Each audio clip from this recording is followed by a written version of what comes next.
Welcome to Saints and Feasts of the Catholic Calendar, meeting the greatest men and women who have ever lived. August 12th, Saint Jane Frances de Chantal, religious, 1572 to 1641, patron saint of widows and parents separated from their children.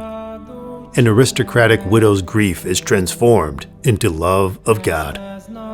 Today's saint was well-born and acted like it. She was educated, refined, beautiful, witty, and wealthy. She married a baron, lived in his castle, and together they raised 4 children. But then, tragedy struck like lightning. Her husband was killed in a hunting accident. Jane was a widow at just 28. She found it nearly impossible to forgive the man who had caused her husband's death. Grief and anger consumed her. But in 1604, she heard a homily that she needed to hear from a wise, holy bishop who spoke with great erudition, passion, and eloquence. It was the great St. Francis de Sales on one of his endless tours across southern France. He was in Dijon, Jane's homeland, and she saw in him the embodiment of the spiritual guide whom God had promised her in a mysterious vision.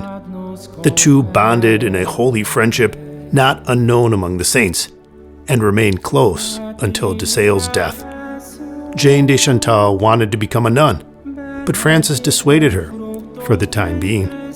Once she had provided for her children and taken care of various practical matters, she was finally ready to uproot herself and move to Annecy, near Geneva, Switzerland, to start a congregation of religious sisters. Her 14-year-old son was rightly perplexed at his mother's decision to leave him for God, even though Jane had arranged for the boy to be cared for by Jane's brother, a bishop. In one of history's most poignant yet humorous illustrations of Christ's commandment to leave father and mother and wife and children for him, the boy dramatically blocked his mother's departure for the convent by lying on the floor across the threshold of the door. A priest in the room asked Jane if her son's tears would change her mind. "No," Jane replied, "but still, I am a mother." She cried, and then stepped over her son's supine body and left. Moved? Yes, definitely. Deterred? No, not in the least. Jane Frances de Chantal founded the Congregation of the Visitation in 1610.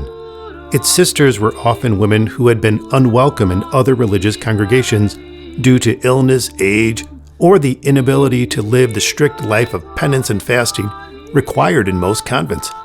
The Visitation nuns' initial active apostolates were eventually curtailed in favor of a cloistered existence based on the traditional rule of St. Augustine. St. Francis and Jane prized 2 virtues in their nuns above all others: humility and gentleness. The Annecy Visitation Convent grew into a magnet for Catholic aristocrats, princes, and princesses attracted to Jane's practical savoir-faire, charm, gentility, and holiness. After the death of St. Francis de Sales in 1622, Jane destroyed all of the correspondence they had exchanged over the years. They were truly co-founders of the Visitation Order and spiritual twins. Incredibly, another spiritual giant, St. Vincent de Paul, replaced Francis de Sales as Jane's spiritual director. Jane grew in holiness behind the walls of her cloister and developed a reputation as a saint, one which she rejected.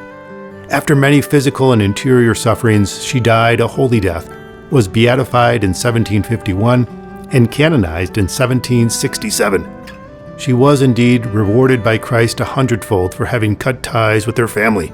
There were 86 visitation convents established by the time of Jane's death, and the order continued to expand after she died.